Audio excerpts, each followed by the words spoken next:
Well, hey there, I'm Dr. Tom Ulrich, and I like to talk about leadership in engineering. Hey, today, can we talk about job turnover? If you're not aware, we are in the midst in America of a profound engineering shortage. The research shows this is likely to continue until 2030. It may be that there's another 10 years of this. Now, if you haven't noticed it, let me tell you how it looks from my side, okay? So 8-10 years ago, we would advertise, we'd have one opening for a software engineer, and by the next morning, so 12 hours later maybe, I'd have 100 resumes in my in-basket. Now today, when we advertise something, maybe within a couple weeks I have one resume, and and maybe you're a little isolated from that. Maybe you haven't realized this is what HR is going through. But the bottom line is right now we are in a profound shortage of engineers. So the idea of job turnover becomes critical because, if you lose somebody, A, it's going to be hard to find him if you can find him at all. And B, it's going to be expensive because the shortage is driving everybody's salary up. So, if you're not a manager, hey, if it's an engineer, this is time to rejoice, man. Our salaries are going vertical. But at any rate, let's get back to job turnover. Now, I'm going to say something that's going to sting a little bit, at least for some of you. And I don't know what to tell you. Maybe you want to position your mouse over by the stop button or the close your browser or whatever, because this one, you may not like this. But the very people who aren't going to like it really kind of need to hear it. So let me tell you what the peer-reviewed, empirical, published data says on this topic. So first of all, the reason you kind of need to hear this, or the thing you need to hear, is that job turnover rates are a reflection of the leader. So if you are leading a department and there's a lot of people leaving in the department, okay, that's a time for soul searching. If you're a director and you've got a lot of departments under you, and one or more of them's having a lot of turnover, you're part of that too. And if you're a CEO and the whole thing's under you and there's a lot of turnover, it's time for some soul searching. All right, so what sort of things do we soul search about? Well, I'm going to make some general comments from the literature. And what I'm going to do is there's literature, it's called organizational commitment if you're looking in journal articles. But they kind of look at three different things. There's articles that are journal articles that look at behaviors. What are the mechanics of somebody leaving, quitting. Some look at attitudes, kind of what's going on in here.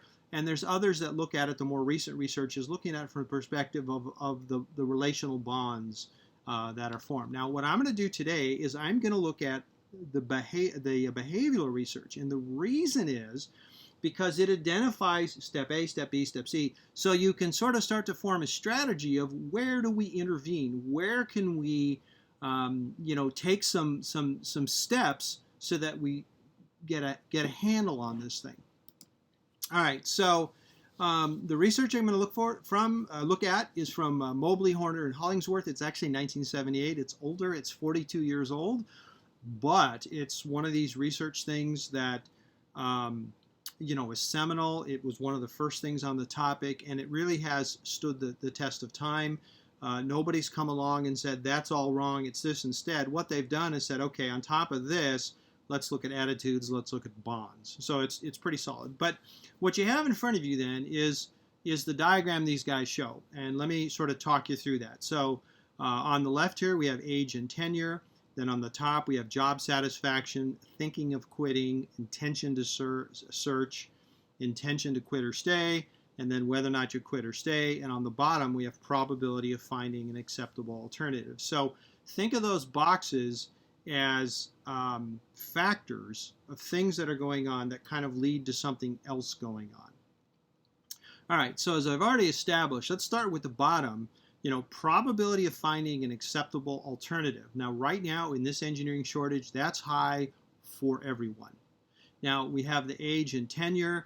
When there's an excess of engineers, that really factors in. Maybe if you're my age, harder to find a job. Maybe, and maybe the tenure. You're like, well, been doing the same thing for a long time. I'm ready for something different. When you were and these kind of cut the opposite ways. When things are, it's hard to find a job, when there's not very many jobs, the age goes up, probability of change goes down. When things are good, tenure goes up, probability of leaving goes up because you're kind of ready for something different. Now, at the top, what we have is job satisfaction. Okay, so that's one of those concepts that you kind of know what it is, but let me give you some specifics from the research. So first of all, a lot of job satisfaction has to do with the relational environment. If someone feels appreciated, respected, really feels like they're part of something, that will contribute to job satisfaction. And the thing is, you'll hear researchers say, or I mean not researchers, you'll hear practitioners say, people don't quit jobs, they quit bosses. I actually have not seen that exact thing in the peer-reviewed published research. It's something practitioners say. I think it's valuable to say because it helps focus managers on, gee, I do affect this thing. But the reality is you can be a great boss and you can have an employee who has a good relationship with you and you're doing everything right. But if they're not feeling respected throughout the organization, if there's conflict outside of your group, they still may quit despite the boss. So the news here is it's not only that you have to control what you're doing, is you really have to take responsibility for the organizational experience that the person's having. Now, in terms of specifics, in addition to all the relational stuff, job satisfaction depends on skill variety. If you always have one person do the same thing over and over again, that's going to create low job satisfaction. The first couple times you do it, it's great, and after a while, as an engineer, you're pulling your hair out. Task identity. We don't want to be like an auto manufacturer where, okay, you put on the head hubcaps, you put on the tire, you put on the windshield wipers. What you really want to do to build job satisfaction is have someone involved soup to nuts. None of this, you do this and pass it to the person. Let somebody follow it from start to finish. Next one is task significance. Now, in my case, I work in the medical device industry. That's kind of easy to create, but autonomy is another one. If you're the kind of boss that makes all the decision for people, you're going to drive your people away. What do people want? People want a piece of the action. They want to be able to determine some things. So you have to think in terms of, don't make all the decisions. If there's some critical things like, this one thing, it's got to be like this, that's one thing. But I see too many engineering managers that think they can delegate a job without delegating decision, and that will end in job turnover. And the final one is feedback. Now, this is rough for engineers because, we're not trained for this sort of thing, but you've got to give people feedback. And if it's always negative, that's going to be a problem too. But, you've got to be able to say, this is a great job, that, find what they did well, reinforce that. People's job satisfaction plummets if they don't get sufficient feedback. Okay, so what happens here then? So job satisfaction, maybe it starts to fade. Now, when job satisfaction is high, it's kind of like you're wearing a bulletproof vest. Kind of, a lot of these things will bounce off. But when job satisfaction